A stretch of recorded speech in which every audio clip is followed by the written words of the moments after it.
Hi, everyone. Welcome to this week's live Path to Prosperity webinar. I hope you all are doing well. And if you're enjoying your season between American Thanksgiving and Christmas, if you're celebrating Hanukkah, happy Hanukkah. If you celebrate Christmas, Merry Christmas. If you celebrate Kwanzaa, happy Kwanzaa. In any case, welcome aboard tonight. What we're going to do is this. Prior to regular webinars, we were going over managing properties, whether it's for yourself, making sure you profit from the properties you purchased, or managing for other people. Either way, it's okay. So tonight's going to be the third in that series, which is kind of ironic because these other webinars we've been doing last week, this week, and the next 2 weeks, the special ones at 8 o'clock on Tuesdays. Next week is going to be on property management.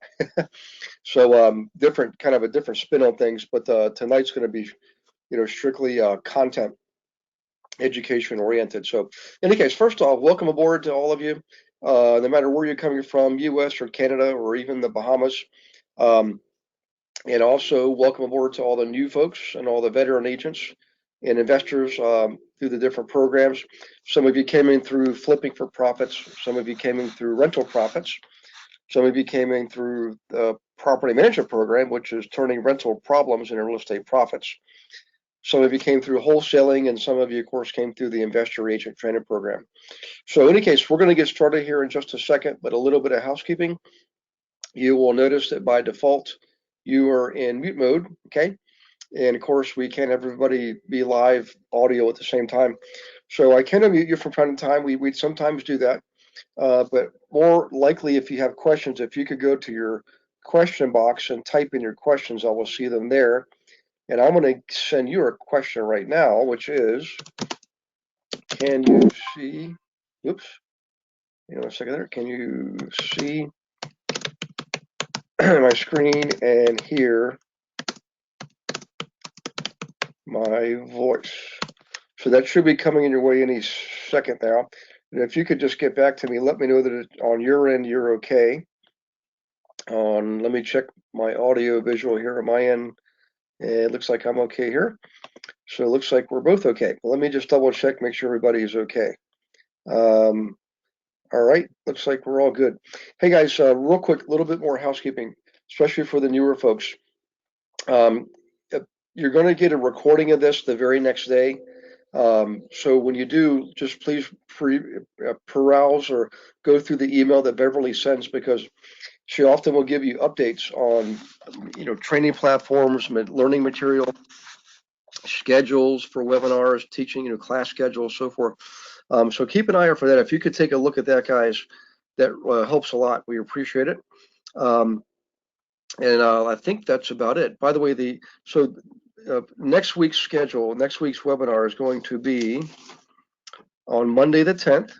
Okay, and the special one we're doing, the Tuesday ones for this 4 weeks, is Tuesday the 11th at 8 p.m.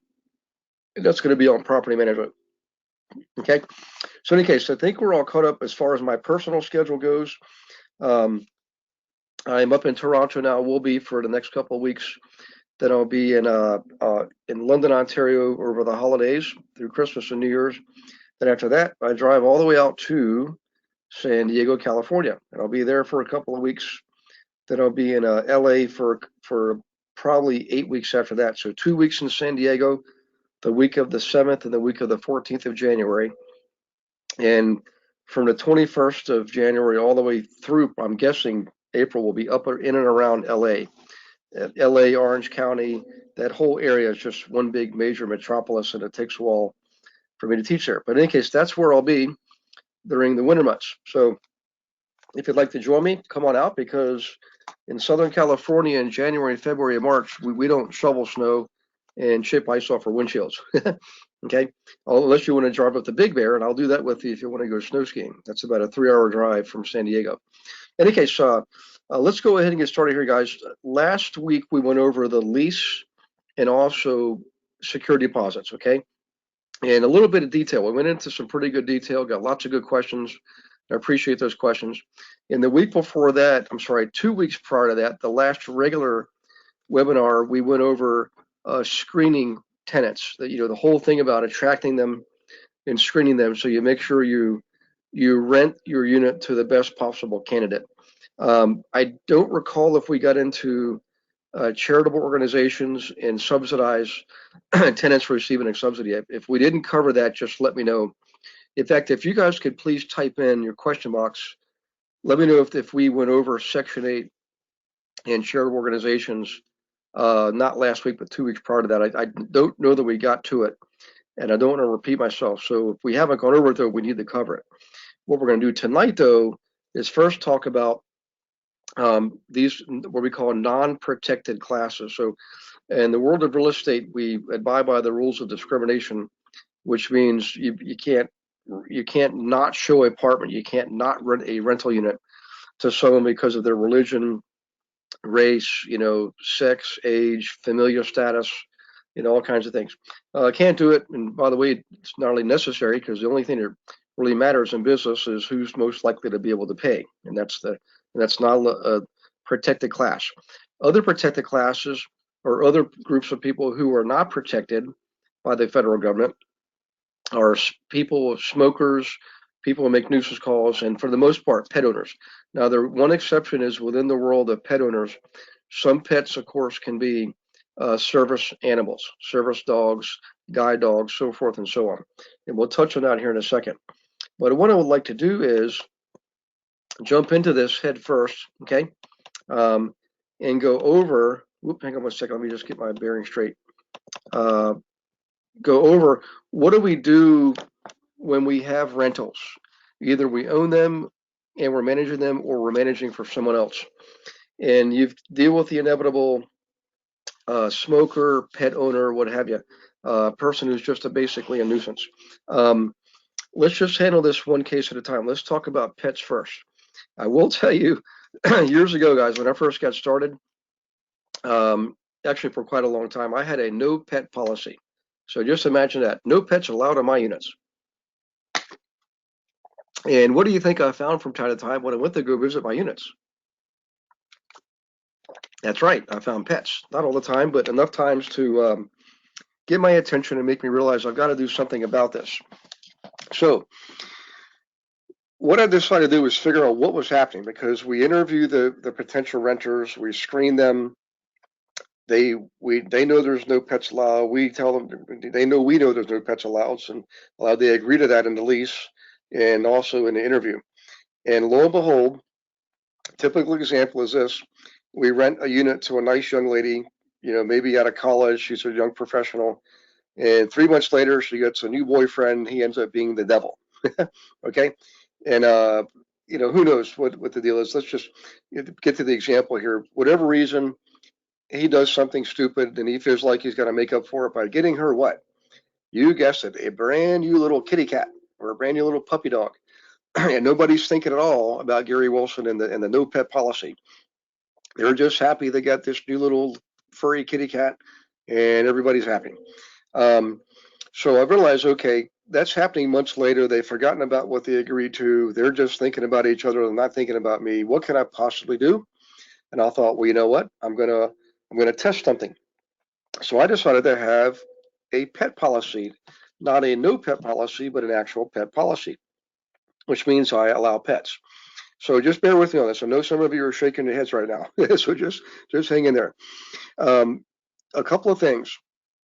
I recognized very quickly that the good pet owners often expected that there would be a pet policy that included an additional deposit, included additional rent, and of course, some additional screening that took place. And they were willing to pay that because they loved their pet, they were good pet owners, and they took good care of their pets. So that was one of the benefits. Another benefit is it actually ended up becoming a profit center for me. It actually made more units, more money on those units, because of all those pet owners, again, most of them actually were good pet owners, the ones that followed, agreed, wanted to rent at a place that had a policy. And the additional rents far more than made up for the occasional damage that was done from the occasional pet owner who did not control their pet.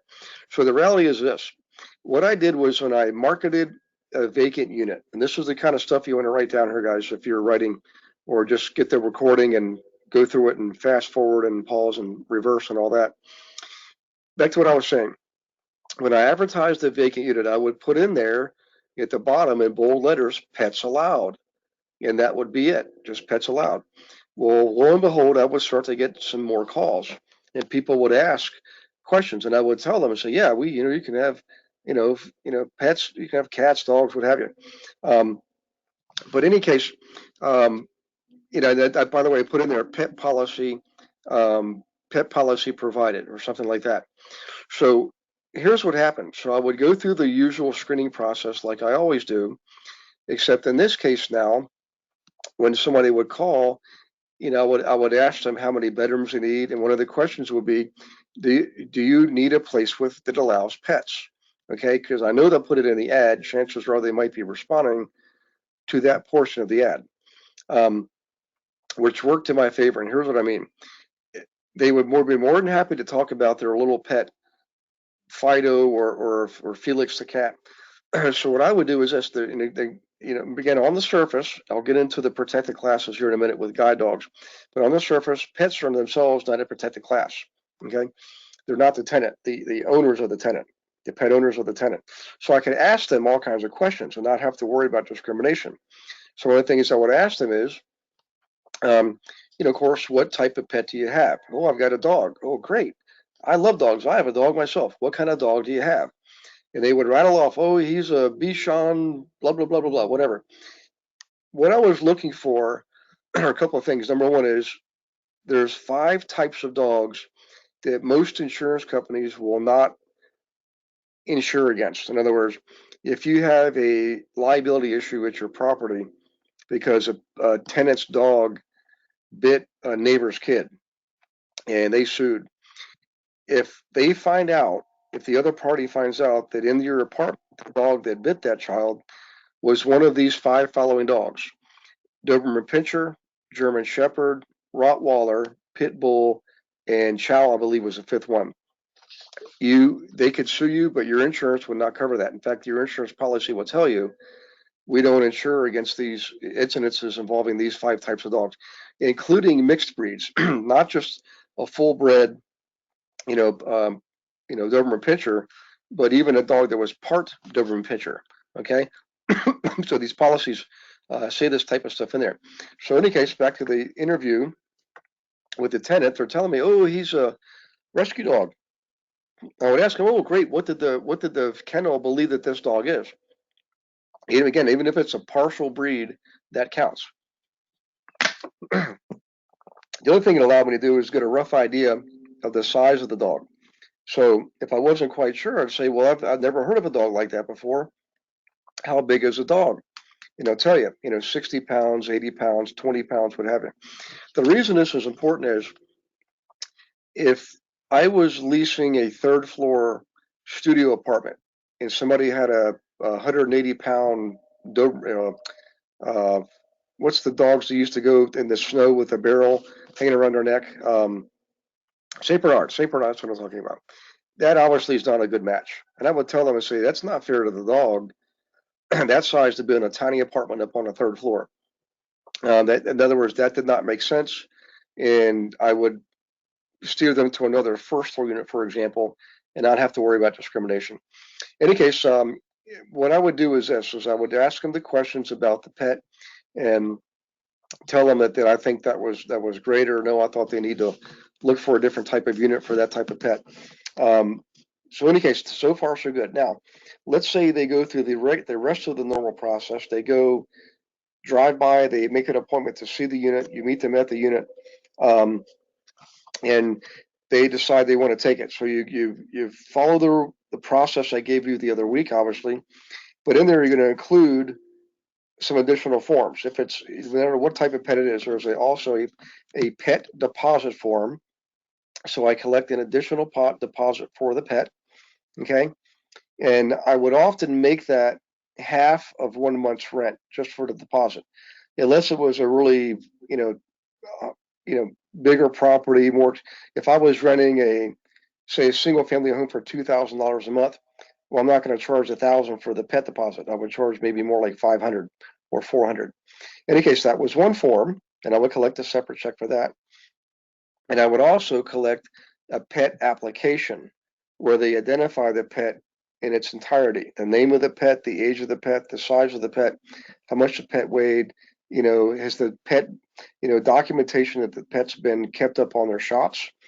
And if it's a cat, a male cat in particular, I ask that male cats be neutered before they enter my apartment. Okay, and I ask for documentation on that. So, and it's get all that stuff up front. Okay, and the reality is you'll find yourself renting your units to the better pet owners. They're the ones who will go through that process because they expect to, right? Because they recognize that you treat yourself and your property with respect, and they treat their pets with respect. So it's a win-win situation. In any case, I would pay. I know we always get these questions. How much do I charge for rent? It depends on the size of the pet. So kitty cats and small dogs under 20 pounds, 25 pounds, I would charge, $25 a month, 20 or $25 a month. That's it. Per pet, by the way. Okay. Now, if a dog is up to 50 pounds or more, then I would charge an extra $50 a month. Okay. Because bigger dogs can, in my opinion, do more damage. I know that sounds like maybe I'm discriminating against the big dogs because little dogs can chew stuff too. And that may be true, but the big dogs, in my mind, pose greater risk, mailmen, neighbors, things like that, right? So that's really why I did that. Any case, uh, that was what we did with the pets, and then always take pictures before they move in. Always take pictures when they move out, so that if there was some pet damage, you could have it documented with notes and pictures, and keep a portion of the deposit if you need to do that. Any case, that was really what we did. Any questions? Does anybody have any questions on the pet policy? Let me just double check here. Check for questions. Okay, we do have questions. All right, let me go back up to the top here, guys. Hang on 1 second. Okay, this is PF Jimenez, APF. All right, hey Gary, how do you determine whether to charge a half-month rent or less? What do you take into consideration? So really, PF, to me, it became more a matter of the type and size of unit. So if it's a smaller studio apartment, I figure half month's rent is legitimate and reasonable. Again, if it's a full-size 4-bedroom single-family home with a big yard and garage and all that for $2,000 a month, I probably would not want to charge $1,000 for the extra deposit. It might be considered what's called usurious. I'm basically charging too much. It would be considered beyond reason. So I might charge something like $500. Just really what I'm looking for is I'm trying to figure out if I had to replace carpet in one room and paint, what would that cost me? And that's what I would basically charge. That's what I was looking for. So in any case, for the rent, it was really just an arbitrary figure on my part. I thought, well, what would I pay? Okay, let's see. Susan Bai is asking, what are the 5 types of dogs? So again, that's your Doberman Pinschers, German Shepherds, Rottweilers, Chow, whoa, excuse me, and Pit Bulls. Those are the 5 types of dogs. And always check with your insurance company too. Sometimes those things could be updated. Okay, Ed Hazel saying, this is great information. Thanks. You're welcome, Ed. Yeah, it's going to get better too, by the way. Okay, this is from PF. Are there standard forms for pet?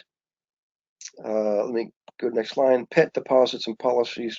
Do you create forms yourself? So PF, if you're in the training program, Turning Rental Problems into Real Estate Profits, you automatically get all those forms. And if you want to be on next Tuesday night's webinar, actually, I'll just tell you ahead of time. I mean, it's no mystery or no secret. Anytime you're actually a current student, you can get any other training program for half price. I mean, just the forms alone will be worth that.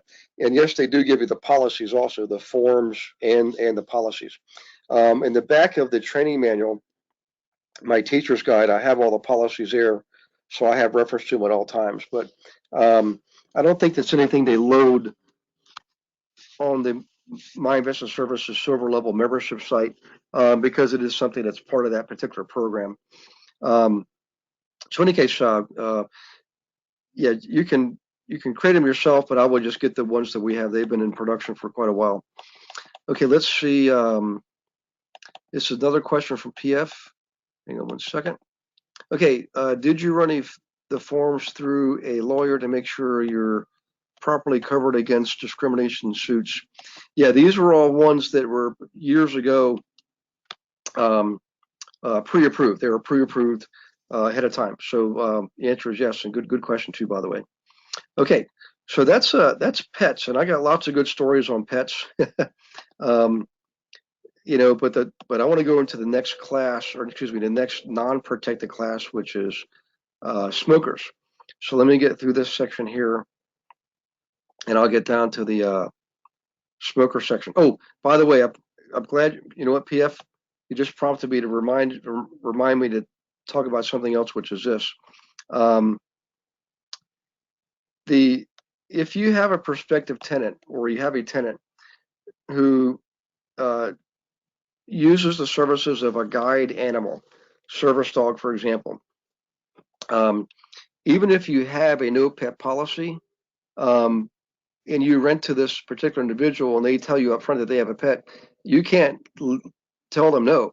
You know, if everybody's been on the straight and narrow, you got to make sure you give them every opportunity to rent your unit, just like anybody else. And I can tell you, people who generally have guide animals are generally really good pet owners. So just make sure that when you're advertising and screening, if you have a pet policy, no harm, no foul, because you're not keeping people out with pets. If you have a no pet policy, you always have to remember the exception is tenants that have a guide or service animal. Okay. So in any case, let me just go back real quick and let's see. Let me make sure I clear off that question. So PF was saying, sorry, I was typing while you were talking, LOL. No problem, PF. Okay, smokers. Different category, similar type strategy. I always have had a no smoking policy, just flat out no smoking policy. And this is one that took me a long time. I struggled with this and what I was going to do, because I found out after the fact, of course, from time to time, I would have a smoker. Okay. You know, they would tell me they don't smoke, or they inevitably they do, and they'll say, well, I go outside. But I don't even want them smoking outside the buildings. I don't want them on the patios. I don't want them anywhere smoking. But it ended up being such a battle, I decided to take the same approach and allow smokers, but only in certain designated units on certain designated floors. So that way I could basically create a separation, a barrier between the buildings that had smokers and the buildings that did not have smokers. And part of the reason why is this. Did you guys know that some people are allergic to smoke? Well, it's true. One of my nieces is dramatically and almost dangerously, or actually is dangerously allergic to smoke.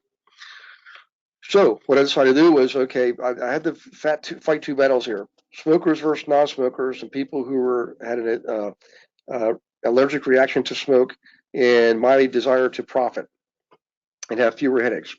So what I decided to do was advertise smokers welcome, and in parentheses put in there see rules for details, rules and regulations for details.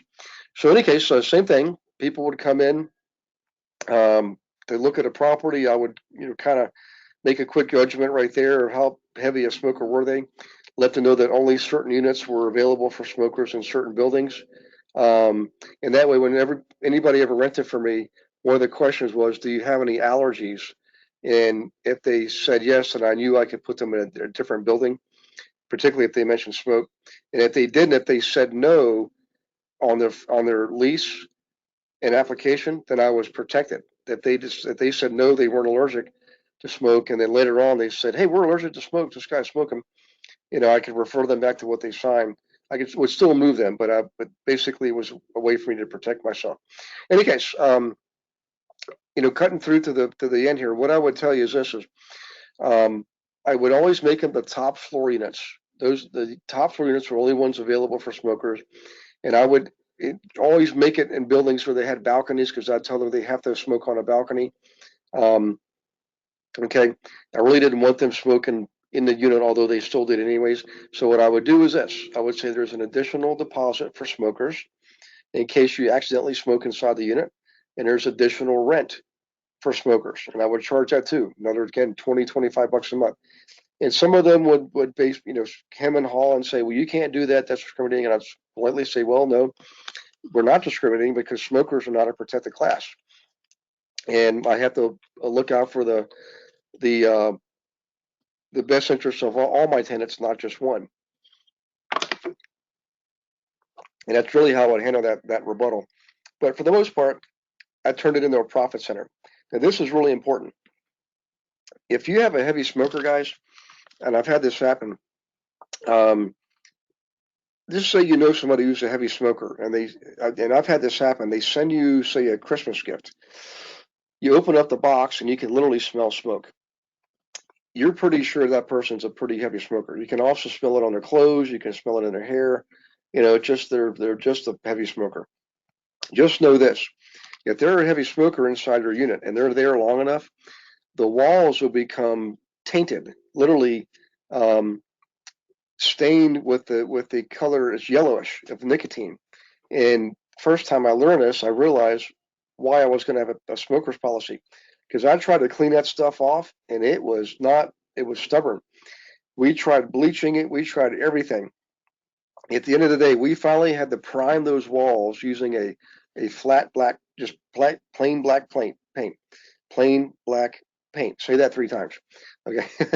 and then prime the wall back to white before we could even paint. It was a huge undertaking, multiple iterations, and believe me, when I started collecting the extra $25 a month and the extra deposit, it was all worth it. Okay, but just like in a deposit, if the person doesn't do any damage or they end up really not smoking in your unit, there's nothing you got to do. You do have to return a deposit, but rents are non-refundable. Okay, rents are non-refundable. So, in any case, that's how we handled smokers. Let me check for questions again here. Hang on one second.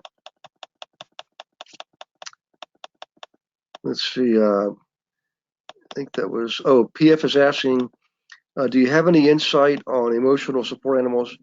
To me, when somebody says they have an emotional support animal, if it's a documented animal, it's licensed to be a service dog or a guide dog, then I treat that as a protected class. If it's not, doesn't fall under the federal guidelines or state or local, I'm still not. I won't consider it a protected class. But remember this: I mentioned federal, state, and local. You have federal law, the law at the federal level, national level. Then you have law at the provincial level in Canada and the state level in the States. Then you have local law. So just because something is not a protected class at the national level, be sure you check the state level, because it could be a protected class at the state level. So what I'm getting at, long story short here, PF, is this.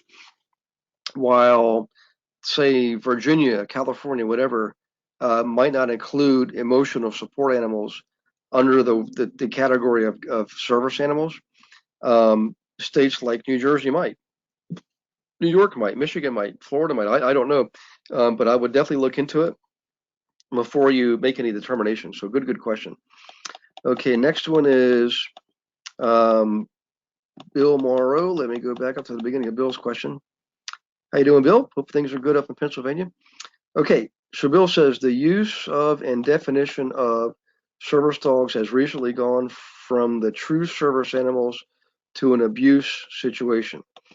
Some jurisdictions are now restricting service animals to those that have come from accredited training, and that is true. I've seen that in certain states, training facilities. It is my understanding that it is not discrimination if a person with a non-accredited or properly registered service animal is turned away. Is that true?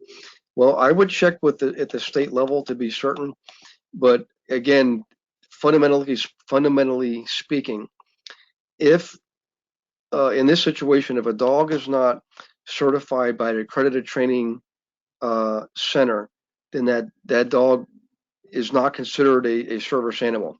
If that's the case in that state, then I would say you don't have to consider it. You don't consider it a protected class. However, I would definitely check the state law on that.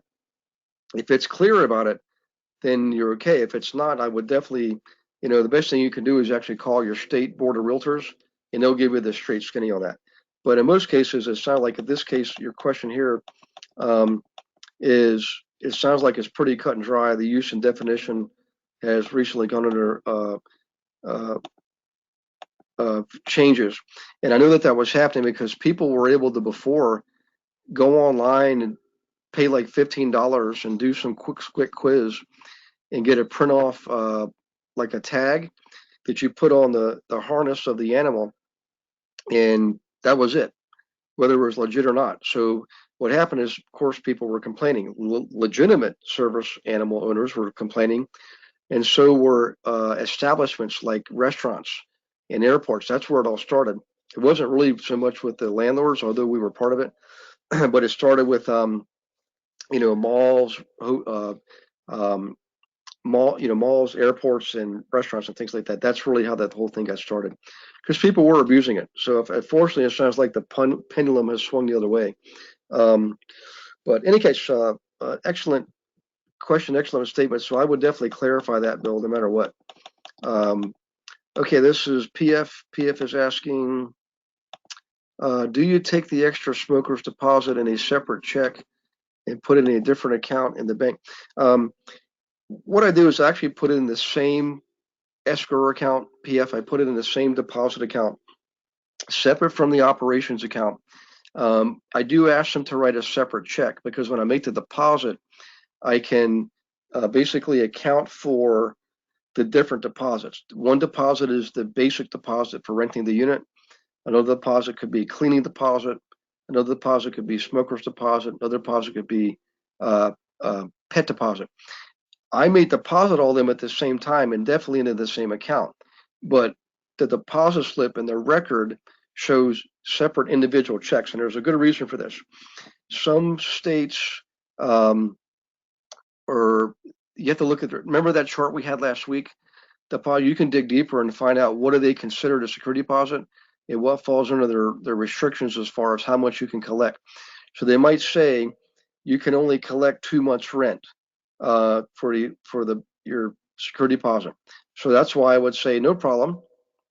I'll collect 1 month's rent, but I'll collect these other deposits, smoker's deposit, pet deposit, cleaning deposit, and I would often that would often stand up in court if I ever had a landlord or tenant case. I was able to document that and say, well, these are separate deposits, Your Honor. This is for the pet. This is because they smoked. This is not part of the basic indemnification deposit.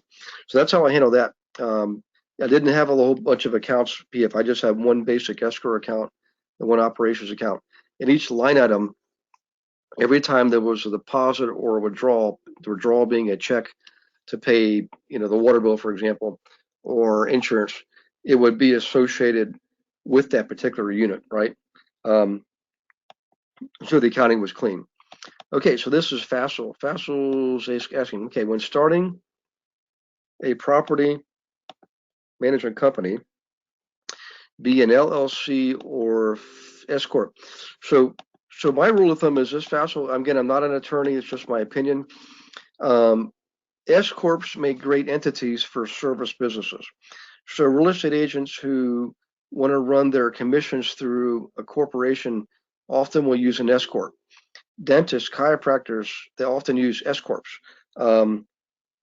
Okay, so I suggest an S corp for any type of service business, including property management. So excellent question.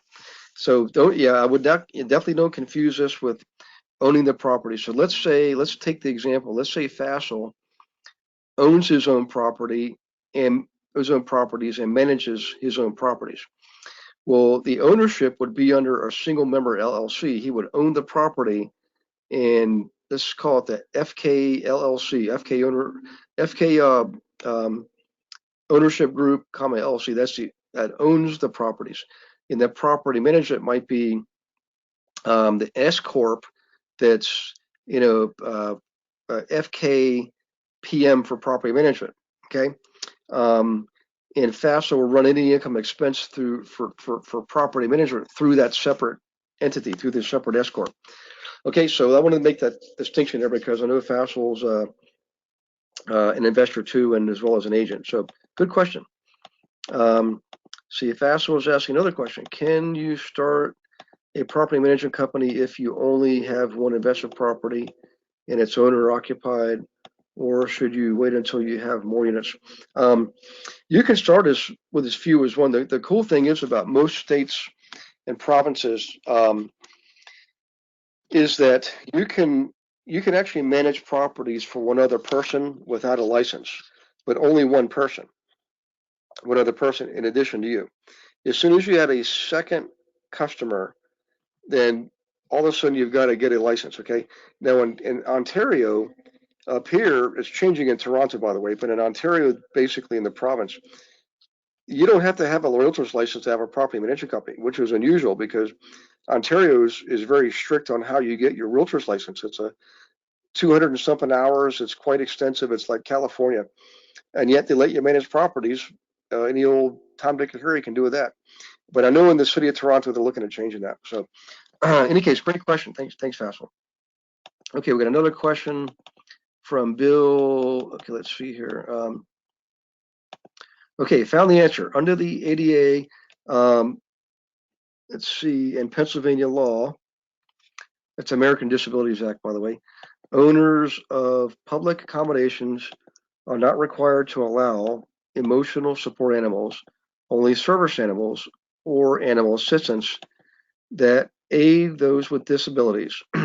Thanks, Bill. So Bill looked at Pennsylvania, guys. Everybody should look up their own state or province. Okay, this is from PF. PF is saying, okay, are account types dictated by the state?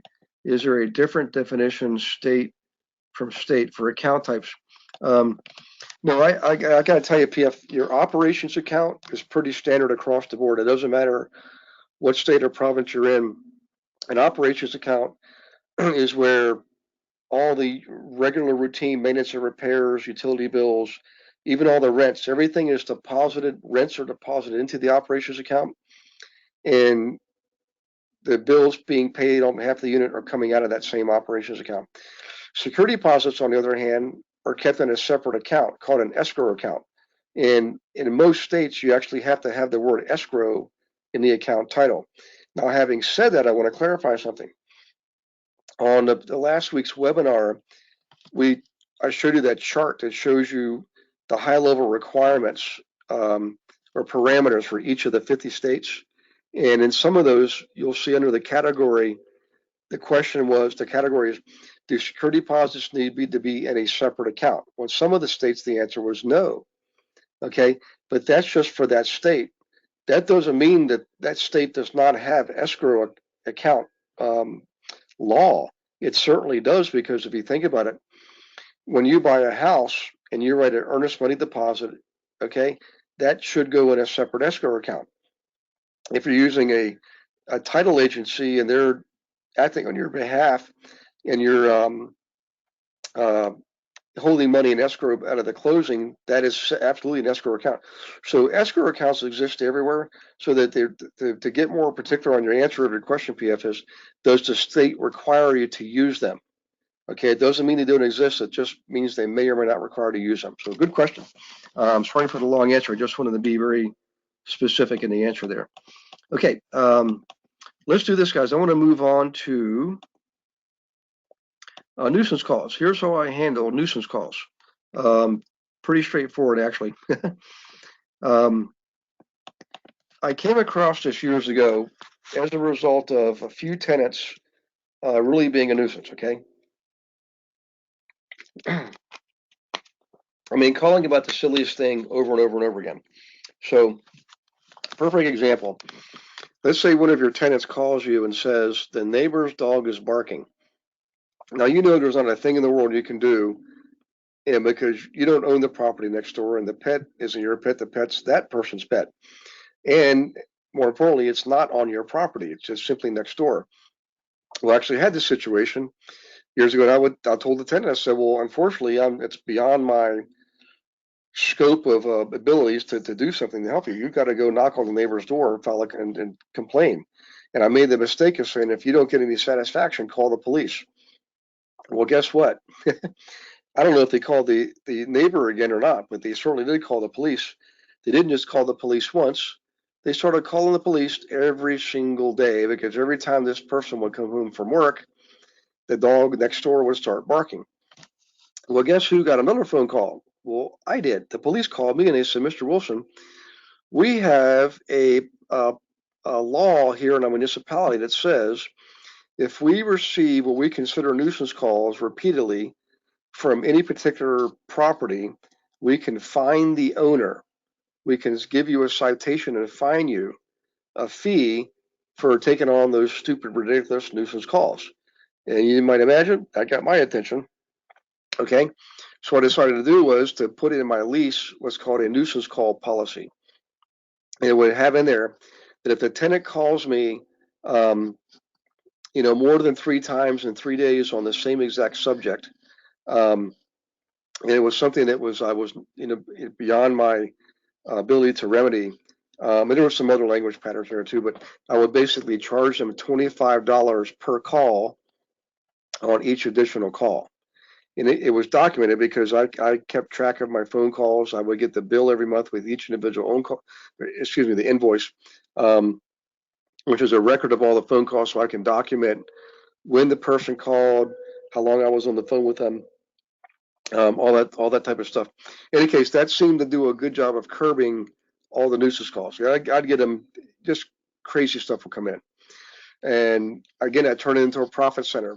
But however, very very few people would uh, would continue the nuisance calling as a result of that policy. So that's how I handled the nuisance folks.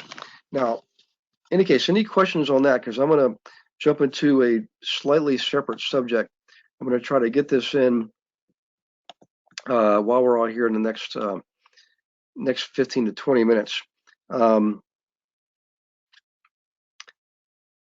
let's see here. Lease rules and regulations. We talked about that the other week. Remember, your particular rules and regulations you can add to your standard state lease, and you have to identify it as an addendum. As long as anything in your rules and regulations, or as long as nothing in your rules and regulations interferes with local, state, or federal law in that order. Okay.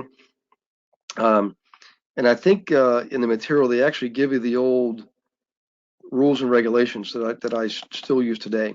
If you were to do that program, you'd get all that stuff anyways. Okay, I want to talk about maintenance, repairs, and improvements. Um, and just to give you some big picture pointers for you to live by, and also if you're managing other people's properties, share them with them also. And here's the basic gist of it. This actually came up. I think it was last night on the special webinar we did for buying rentals, which is this: is did I have or do I have separate crews for maintenance and repairs than I do for doing the capital improvements, like the major jobs, like roofing jobs, building decks, putting in sidewalks, making additions to the house, things like that, major wiring, you name it. And the answer is yes. Okay. So here's what I would do in my property management agreement with my owners.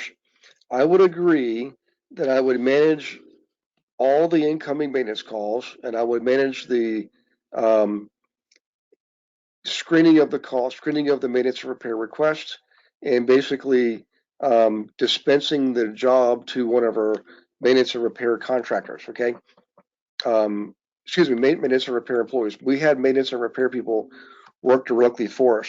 The reason is it was cheaper that way. And what I would do is I would say if it's a maintenance or repair item, generally it's going to be far less than 1 month's rent. Okay. So if anything happened, if I took on a maintenance and repair job and we paid the maintenance and repairman out of our management operations account, okay, and the owner didn't pay me back, it didn't matter because I had security deposit, okay. Um, and also from the tenant, I also had the monthly rents coming in from the tenant. So in any case, what I would do is this: is I would guarantee the maintenance and repairman that they were going to get paid, and I knew that because I only allowed I only did this for maintenance and repairs. We would take care of the process. We manage the process. We'd make sure the repair was done. We'd make sure the repairman was paid, and the owner just basically washes their hands of the whole thing. They get a report at the end of the month. Now, the same isn't true for big improvements. Anything that was a major improvement, like a capital improvement, again, it could be replacing all the windows, could be replacing the roof, replacing a furnace, replacing a kitchen. A big job. Is I would not go on the hook for that. What I would do is I would take the call, screen the call, and arrange for the the home improvement specialist, whatever that job entailed, arrange for them to speak with the owner directly. And they would both know this. It was all documented, all in writing, that on anything greater than 1 month's rent, I farmed out to a separate crew, and they would get paid directly from the owner. That was the arrangement. Okay. Which actually hurt me business wise. I'll explain in a minute. But the bottom line is, I didn't want to be on the hook or be at risk for something greater than 1 month's rent. Because what if the, the owner eventually sells the property? What if they break the property management contract? All kinds of things can happen. And I want to make sure I was always protecting myself. So, in any case, um, back on the maintenance and repairs, guys, here's what I did to make it a profit center. I would charge, this was in the lease, I would charge it was in the property management contract. I would charge the owners a 10% override on maintenance and repairs. Here's why. I was not just screening the calls and taking the calls like I should, but I was basically managing the scheduling of the repair job, granting access to the unit for the repairman, making sure the job was done correctly, and all that is over and above normal, reasonable property management. Typically I would just, if I wasn't doing that, I would just, send them out there, refer them out, and let things take care of themselves. Well, that's not a good way to manage properties. Too many things can go wrong. So I thought, well, if I'm putting in this extra effort on maintenance and repairs, I'm going to collect a 10% override, 10% additional profit from the owners. But it doesn't just stop there. This is our secret formula. So I want you to write this down. We also charge the contractor, the maintenance and repairman, extra 10% override on their payment. So let that sink in for just a second, and I'll explain how and why we do it and the logic behind it. Okay, first things first. When I would interview a repairman or whatever, any contractor, anybody that was not an employee, um, I would tell them that we will give them all the business they can handle. We will also guarantee they get paid. Okay, and the way we guarantee they get paid is we collect the rest. So in most cases, these guys are contractors. Over time, I said earlier, I did have them as my employees, and there's a reason for that, but not all of them, just a small handful. Most of the times, I was contracting this out. So tell the contractor I'm gonna uh, charge them a 10% override on their bill because I was guaranteed they get work. I was guaranteeing they get paid, which was a big deal. And not only that, I would do the reporting for them, give them their 1099 at the end of the year, and basically they didn't have to do any marketing at all to get that business. So I actually made 10% on both ends of all those maintenance and repairs. All right. Now, in some areas, you might think, well, nobody does it in this area. Well, somebody's got to be first, right? Might as well be you. And if it doesn't fly because it just prices you out of the market, then don't do it. It's just extra cash flow when you're able to do it. And believe it or not, most places I've been to, at least one person has figured this out and does the same thing. That's our own proprietary little trick there, and you can use that for your own. Um, any case, a couple other things about contractors, guys. And this is stuff you definitely want to write down. Let's say that let's just go into major improvements. Somebody's putting on a roof, they're doing a major renovation on the entire house, something that's going to take a while. Um, Inevitably, they would always ask for money up front. What I would do is I'd say, look, I'm assuming you're a good business person. You're in business because you're smart, and I understand you got to get something up front, but I'm not going to pay you for any labor up front because you haven't actually done it yet. What I'm going to do is pay for the materials for the first set of materials, not the entire material cost, but just what you need to do to get the first thing done. Okay, and they would always want to be on. And by the way, so you want to write that down. Now they would always want to be paid on Fridays. You know, all contractors want to be paid on Fridays. What I did was this: is I said, you know what? I don't pay on Fridays. I pay on Mondays. Because let me tell you, you'd be surprised at how many people who get paid on Fridays don't show up for work on Monday morning, right? Especially after a big Sunday night football game. So I said, I pay Monday morning. I show up at the job, and that's when I pay. Okay. So I never, nonetheless, never had a problem getting people to come to work on Mondays. I would also do this. Um, they would always want draws, and what I did was this sort of a hybrid approach. Instead of me just doing like a blind draw, you know, $1,000 a week, whatever the case is, it was based on what they accomplished, based on what component they've done in any particular aspect of the work. So the job might entail electrical, might entail plumbing, might entail painting. You know, what I would do is I would look at the overall scope and break it down into chunks. And on a weekly basis, I'd go there and pay for whatever was done in the last week. Maybe a portion painting, maybe a portion electrical, maybe a portion plumbing. Um, they always knew I was coming by on Mondays. So guess what? They always made sure that place was spick and span come Monday morning. So what I learned to do is this. Another uh, trick is to also go some other day of the week when they weren't expecting me while they were there to show up and surprise them because I want to see what kind of condition the place is in when they don't know I'm coming. Okay, and also at that time they don't have time to prepare to explain things to me. I basically catch them by surprise. I would do that not every single week, but every now and then. And the third type of visit was this.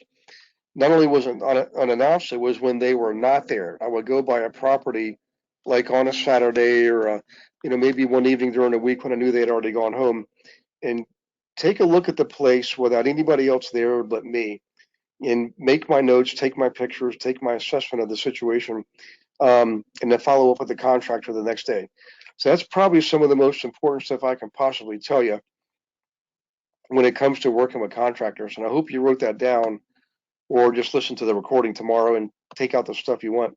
Um, but that one golden nugget right there probably saved my bacon a number of times. I can't tell how many times contractors come up to you and say, "Well, I need more money for whatever reason." Sometimes it was personal, and I never got into that game. Sometimes it was business related, but not directly related to my business.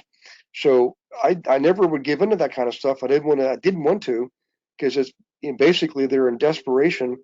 They'll do desperation type work. So that's how I handle that type of stuff. By the way, one more thing, and then we'll close it out for tonight.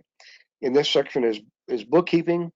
Um, Very important that you have a bookkeeping system. I like QuickBooks. QuickBooks works great for what we're doing. Um, you don't have to get the pro version. If you find yourself with dozens and dozens of units, you may want to consider getting the QuickBooks Pro version. It does an excellent job of allowing you to account for income expense, profit and loss, asset liability, awesome reporting. All the accountants recognize it. And the forms you use to fill out and turn in for the IRS, um, they're all basically in that format. So it's a great system. Now, let's say you've got a full-blown business like I did. Well, we ended up buying something called Propertyware. Great system. It's like the Cadillac of property management software packages called Propertyware. P-R-O-P ERTYWARE. Awesome. It's the Cadillac of property management software packages. It has portals. Your tenants can get into a portal and submit maintenance requests. They can pay their rent through the portal. They communicate through the portal. The owners have their own portal. They can check out and see what's going on this month with their unit, how much income's come in, how much money's gone out. They can see the maintenance and repair requests. That's just part of what this system does for you. It's an awesome, awesome system. But the bottom line is this, guys. If you're doing this using like a good old-fashioned Excel spreadsheet, please stop doing that right now and get yourself at a minimum QuickBooks. You can get QuickBooks online. It's like $13 a month, and you don't have to worry about updates. The reason I did that years ago is I used to buy the package every couple of years for a couple $100. And if you don't keep it up to date, after a certain period of time, they will no longer support that system. You might be out of luck, basically. So I decided to get the online version, the cloud version, for a couple of reasons. Number one, I was always up to date. It was a small monthly fee, less hassle, less headache, and also it used the cloud for storing things. I didn't have to worry that everything was on my computer. What if my computer crashes? Didn't matter. Everything we were dealing with was up in the cloud on their server. Okay. So I would say, no matter what you do, if you're just starting off right now and you thought you'd do it with an Excel spreadsheet, that might be fine for one unit, guys. But to do yourself a favor, plop down to $13 and get QuickBooks. It's easy to use. It's set up perfectly for managing properties, and you just really can't go wrong with it. So, in any case, and by the way, I don't get anything for that endorsement. It's just my own personal experience. Okay, let me check for questions here, guys, and then we're going to wrap things up. Let's see. This is from PF. Okay, PF is asking, do you present these topics to the tenants when they fill out this application or as part of the lease documentation, meaning pet policy deposits, nuisance calls? Yes, absolutely. So PF, that type of stuff is in writing. It's in the leases. It's on the deposit receipts, deposit forms. I also have a separate set of policies and procedures. I don't give all them to the tenants, but I say available upon request. Okay. On the security deposit, I actually do give them that. It's a written policy right on the security deposit form, so I know that they've got it. And whatever the state requirements are, it's all in there. So the answer is yes. That's a good, quick question, man. Okay, guys, that was the end of the questions. I appreciate you guys participating tonight. I will look forward to seeing you on Monday the 10th for the regular weekly webinar. It's Monday the 10th at 7 p.m. The very next night, on the 11th at 8 p.m., we go into about an hour and a half, close to 2 hours of property management from start to finish. And I'll introduce that program too. Every year we introduce the different training programs, but usually just once a year. So this is your opportunity to jump in on that if you think it's something you want to pursue. We've had a number of people do it, and it definitely is worth it, guys. It'll really save your bacon. Not knowing what you're doing, one mistake could cost you not just your income for a month, possibly a year, but also your business. So best to get this kind of training and make sure you're managing things correctly and profitably. So, all right, guys, God bless you and your families. We will see you next week. And in the meantime, take care of yourselves and hope you have a wonderful rest of the week. Okay, bye-bye.